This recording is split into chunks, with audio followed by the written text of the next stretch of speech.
This is the famous limestone cave called BATU caves. There's also one interesting thing that you need to see in BATU caves, and that is the monkeys.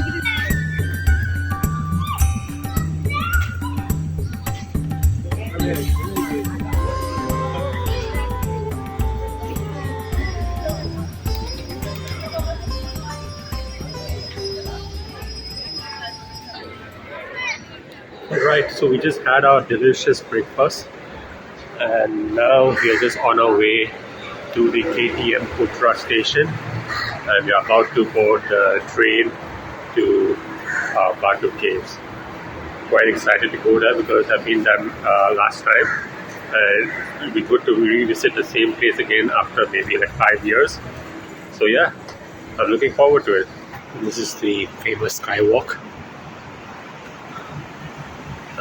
We're just walking towards the KTM station.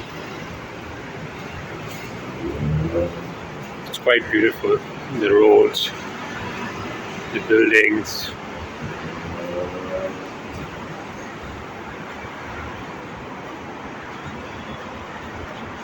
Maybe somewhere in that corner would be the train which we'll be boarding. Oh no, it's over there.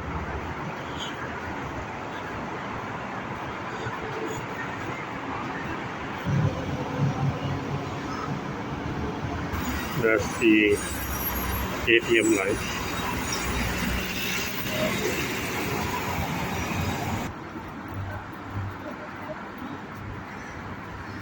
Alright then, so we are at the KTM station in Putra. We are going to board a train that will go towards BATU Caves. This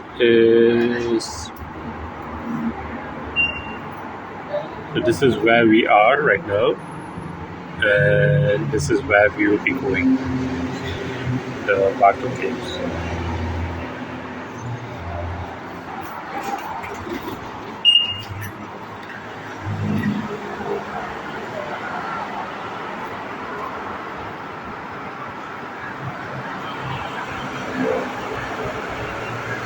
So the train that goes towards this side would go to the KL Central and the heart of KL city.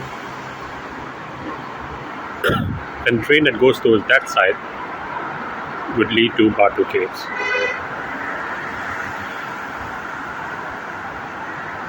It's nice and clean.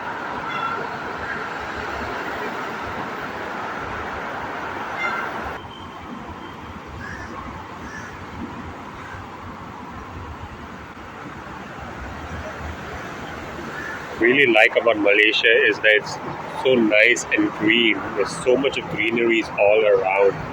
You know, wherever I go, there's a lot of greeneries, and you also get to see a lot of palm trees. Also, as I mentioned before, because Malaysia is the biggest exporter of palm oil, so you get to see a lot of palm trees, just like the one that I'm seeing right now.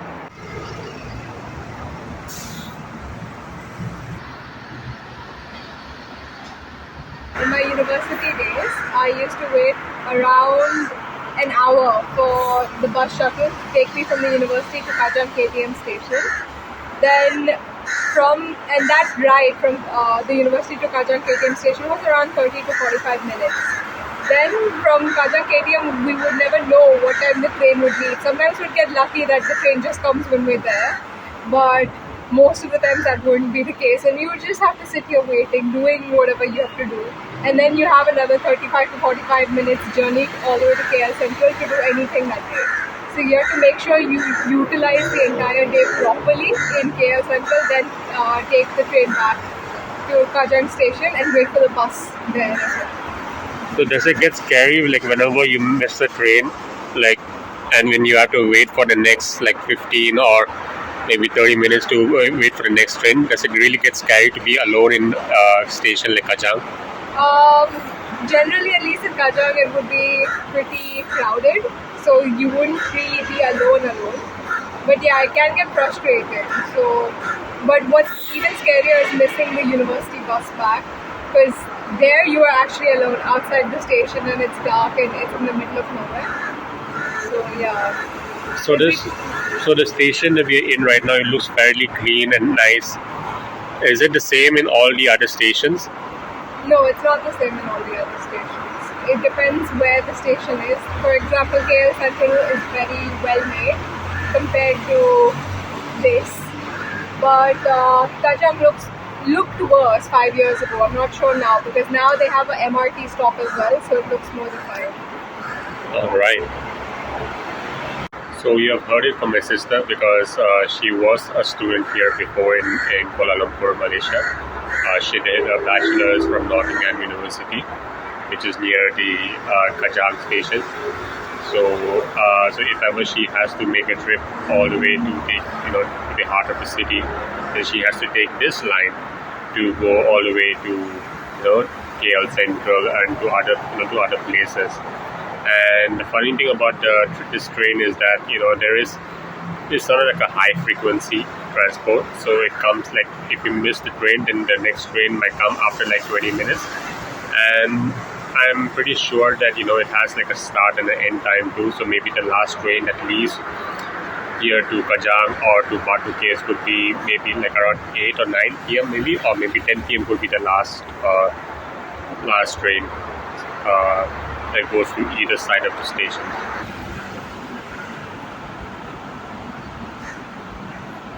So a train has arrived. So this will be the train that we have waited for.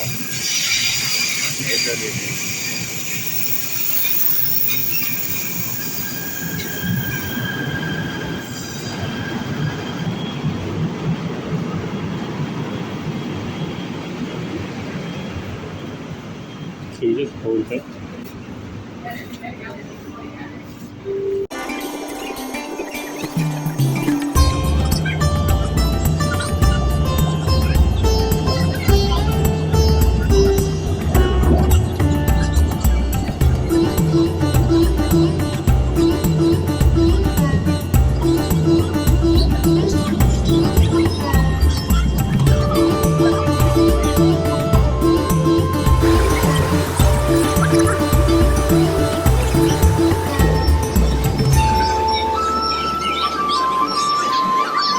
This is the famous limestone cave called BATU Caves. We are entering the famous BATU Cave temple, and there's also one interesting thing that you need to see in BATU Caves, and that is the monkeys. That's Hanuman.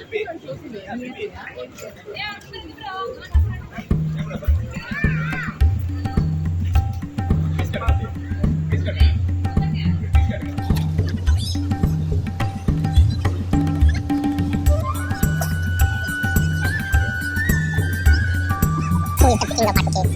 These monkeys.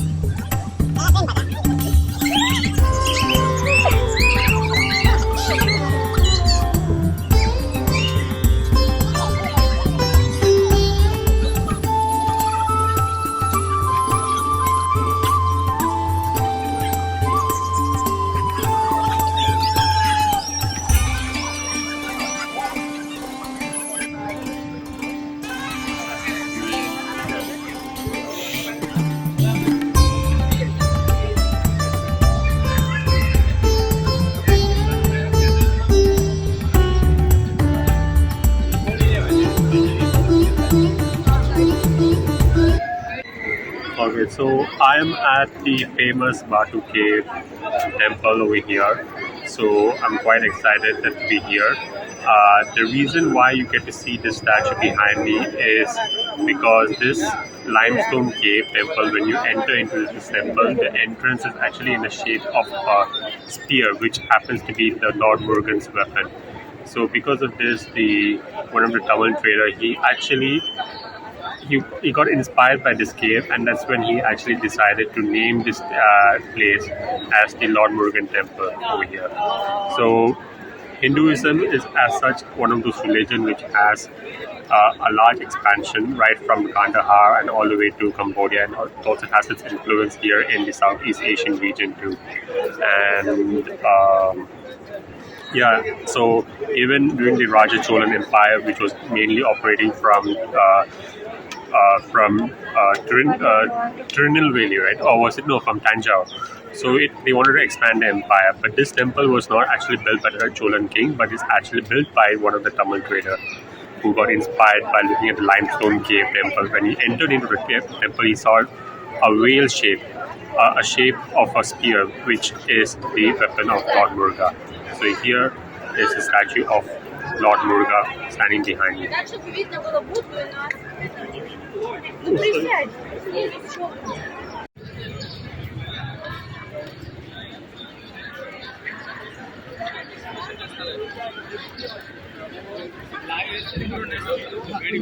To explore this limestone cave temple, which is right above me. You can see, so this is where we are going to be climbing on to see the limestone cave temple. So let's begin the walk.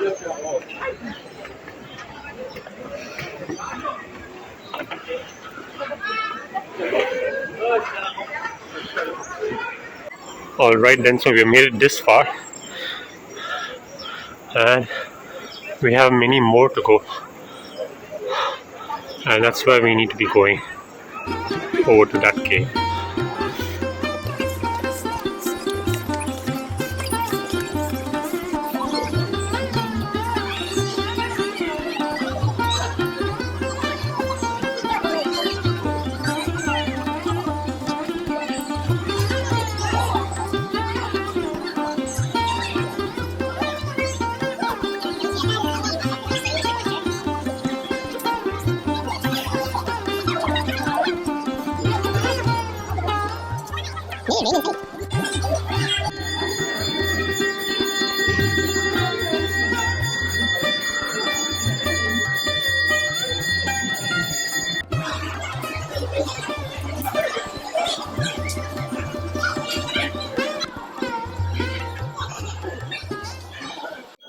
So what we did just now is that we went into the ticket counter and we got ourselves a token for doing some prayers and for performing certain rituals in order for us to be blessed by the deity over here.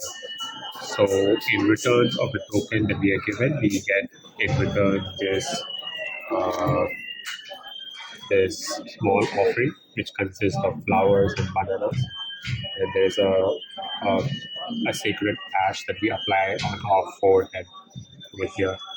And in turn, what they do is that the priest over there, they will actually chant certain prayers to ensure that we are blessed by the deities.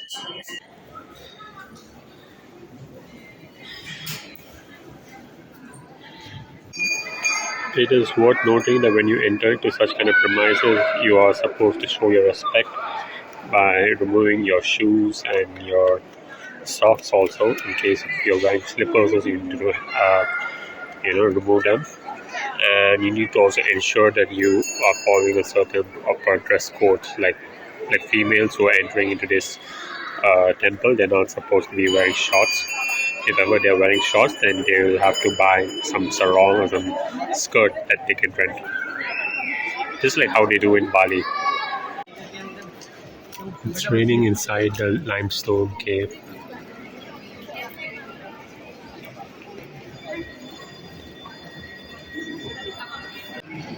Look at this cave. Magnificent cave. Quite beautiful.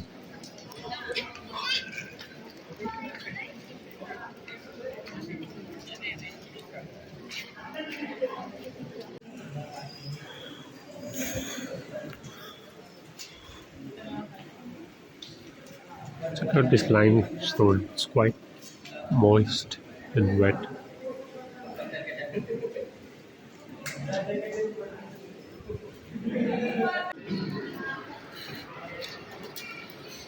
It was a long walk up the caves, and we were totally parched, so we need to have something to drink and quench our thirst. Alright then.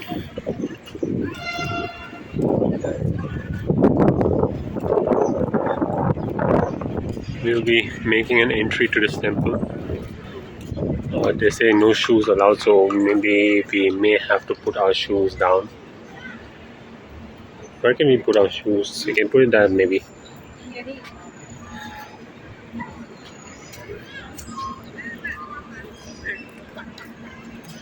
Let me just put my shoes here and make the walk.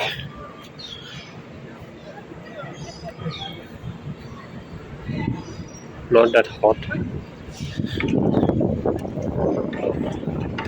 It's hot.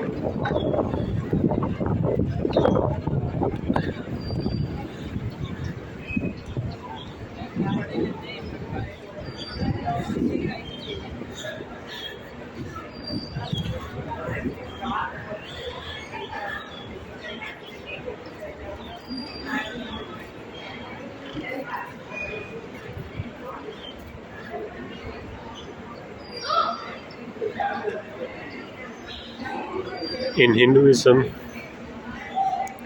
we believe the temple is the house of the gods, and people like them who are being decorated outside are considered to be some guardian angels. They are deities themselves, but they are also, their sole responsibility is to guard the temple.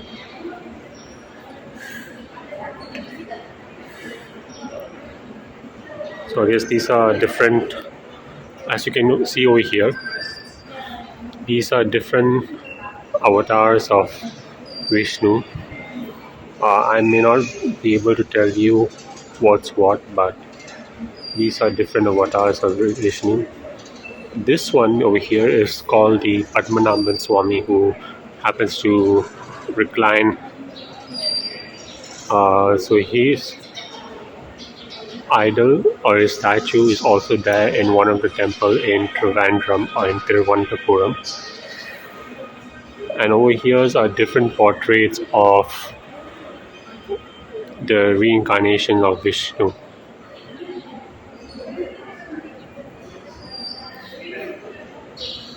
Maybe that one over there and the second one could be the portrait of Kalki Bhagwan, but you can comment down on below whether if I'm right or not.